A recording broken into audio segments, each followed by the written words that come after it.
Can you mention some of the 17, some of that 17 conditions kung nakarating sa inyo po? Nakita ko lang po sa social media nila eh. Opo. Opo. Wala pa namang official na communication sila tungkol sa mga iyon or ilan or isa sa mga iyon. Sana nga hindi totoo eh. Kaya lang pinamumudmud talaga nila. Salamat. So halimbawa, ang pamagat ng 17 ay sets of conditions for Pastor Apollo C. Quiboloy to attend Risa Ontiveros' Senate hearing.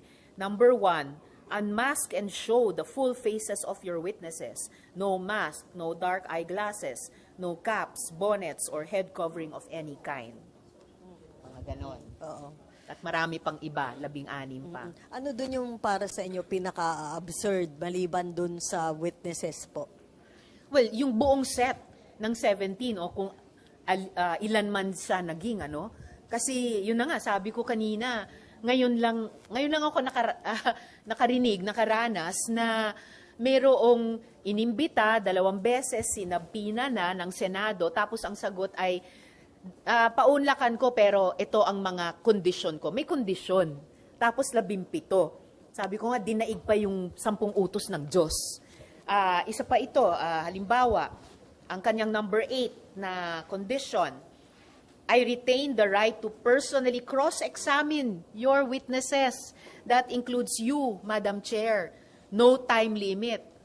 Yung mga resource persons nga sa hearing ay hindi pinapayagang i-interpellate ang isa't isa. Ang mga miyembro lang ng Senado ang nagtatanong sa resource persons. At lalong walang resource person na nagtatanong o nagko-cross-examine sa chair. At madalas, in the interest of time, kami mismong mga kapwa-senador ay nag-o-observe ng time limit ayon sa facilitation ng chair. Ito sila, no time limit. So, talaga, out of this world. Huling halimbawa, number 14. All expenses incurred from this trip, yung kanya raw pagpunta rito na ang dami-daming kasama, malaki yung kanyang entourage.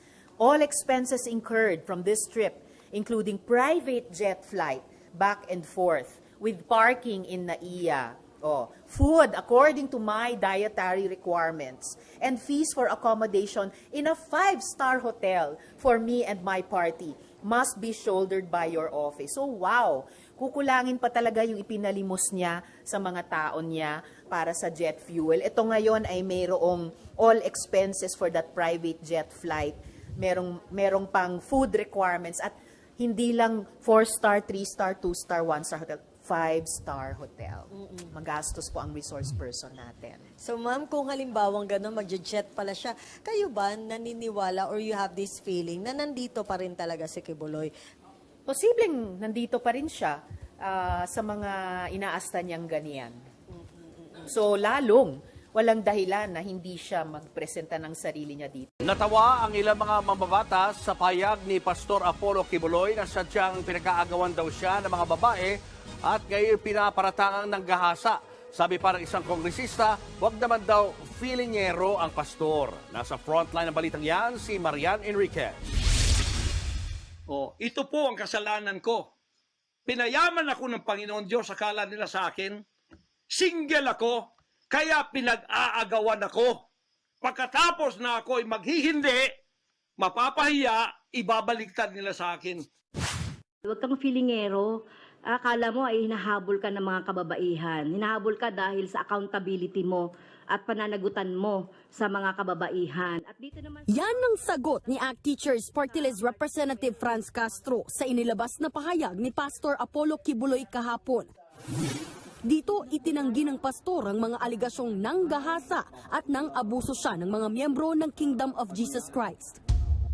Bukod dito, iginiit ng pastor na may sabwata ng Central Intelligence Agency at Federal Bureau of Investigation ng Amerika kasama si Pangulong Bongbong Marcos Jr. para ipadukot at patayin si Quiboloy.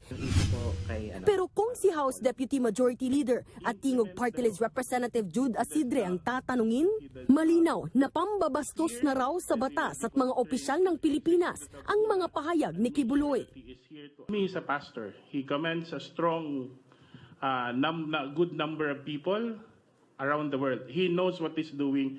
He knows that he's clearly defying the law. He knows he's injuring the political system that we have in place. He's disrespecting the authorities. And I think that he'll be made accountable in that at the right time. Si House Speaker Martin Romualdez, nauna nang sinabi kagabi na walang basihan ang mga paratang ni Kibuloy. Inililihis lang daw nito ang atensyon mula sa mga mas seryosong usaping legal. Dagdag naman ni Congressman Asidre, walang nakaaangat sa batas kahit paman si Pastor Kibuloy. I don't think being an appointed son of God puts you above the law. And I'm sure no one is above the law.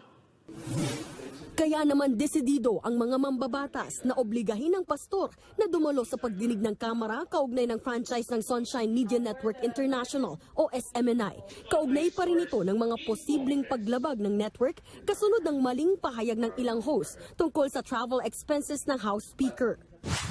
Sa March 12, gaganapin ang hearing ng Legislative Franchises Committee at kung hindi pa rin dadalo, mapipilitan na raw ang mga mambabatas na ipakontempt ang self-appointed Son of God.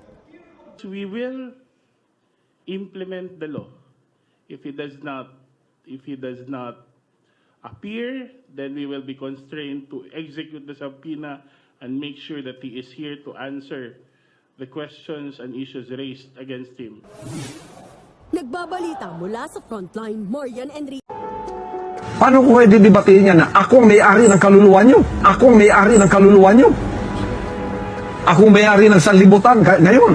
Ako ang may-ari ng sanlibutan ngayon? Ganyan kalapastangan si Mr. Apollo Kibuloy. Bakit mali yung sinabi ni Mr. Kibuloy na kanya raw ang kaluluwa ng tao? At ang sanlibutan daw kanya na rin. Labag po sa Biblia yan, mga kababayan. Ezekiel 18:4, ito ang ating mababasa. Buhay ako, sabi ng Panginoong Diyos. Hindi na ninyo sasambitin pa ang kawikaang ito sa Israel. Narito lahat ng kaluluwa ay akin. Kung paano ang kaluluwa ng Ama, gayon din ang kaluluwa ng anak ay akin. Ang kaluluwa na nagkakasala ay mamamatay. Ito po yung pahayag ng Diyos. Ang Diyos mismo may sabi niya na ang lahat ng kaluluwa ay Kanya. Anak, Ama, lahat ng tao. Kabilang itong nag-aangkin na lumalapastangan sa Diyos na sa Kanya rin yung lahat. Mas mapapadali na ang pag-aresto kay Pastor Apollo Kibuloy ngayong pinabuksan na ng Korte sa Amerika ang warrant of arrest laban sa founder ng Kingdom of Jesus Christ. Pwede na rin kasing isama ngayon sa red notice ng Interpol si Kibuloy. Nasa frontline ng balitang yan si Justine Ponsalang. I'd like to ask God that... Pinabuksan na ng Korte sa Amerika ang nakabinbing arrest warrant doon laban kay Kingdom of Jesus Christ founder Pastor Apollo Kibuloy. Dahil sa mga kasong fraud, coercion, sex trafficking, conspiracy at pagpupuslit ng pera na inisyo noon pang 2021. Hiling yan ng United States Attorney Criminal Division na humahawak sa kaso ng pastor. Ayon sa abogadong si Attorney Buco de la Cruz, posibleng pinaplano na ng Amerika na ipa-extradite ang pastor para sa pilitan na siyang papuntahin sa Amerika at harapin ng mga kaso. Pag ito ay na-unseal, makikipagtulungan na siya sa iba't ibang ahensya ng pamahalaan tulad ng Interpol, which is an coordination, samahan ng iba't ibang pulisya sa buong mundo. So malalagay na siya sa red notice. Pagdaan niya sa anumang airport, maaari na siyang i-detain. So yung unsealing ay bahagi ng extradition process. Ibig sabihin, ang susunod ng hakbang ay hihingi sila ng tulong sa ating Department of Justice upang i-serve ang warrant or i-extradite at ipadala sa Amerika ang akusado. Sa ngayon, walang nakakaalam kung saan nagtatago si Kibuloy. Pero matagal na niyang pinabulaanan ang mga alegasyon laban sa kanya. Dito sa Pilipinas, pinaaresto na rin siya ng Senado dahil hindi sumisipot sa mga hearing. Pero nangangalap ng pirma si Senador Robin Padilla sa mga miyembro ng Senate Committee on Women and Children, Family Relations and Gender Equality para baliktarin ang mosyong ipakontempt ang pastor. Git niya, hindi Senado kundi Department of Justice dapat ang dumidinig sa mga reklamo ng pang-aabuso kay Kibuloy.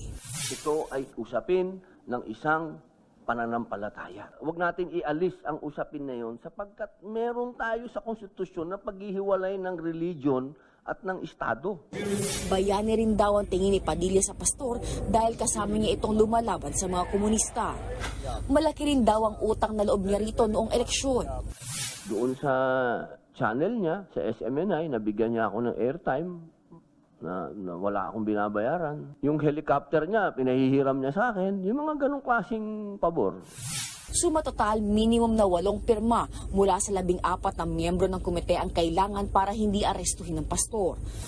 Pero kalahati pa lang ang nakuha ni Senator Robin kasama sina Senador Bongo, Amy Marcos at Cynthia Villar.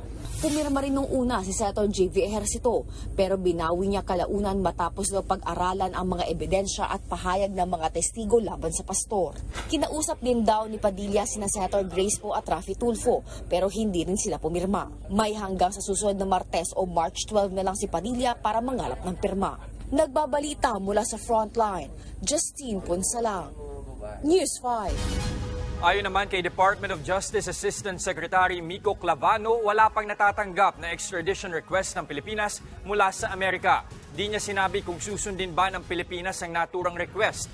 Pero desidido raw ang gobyerno na makamit ang hustisya para sa mga sangkot sa kaso.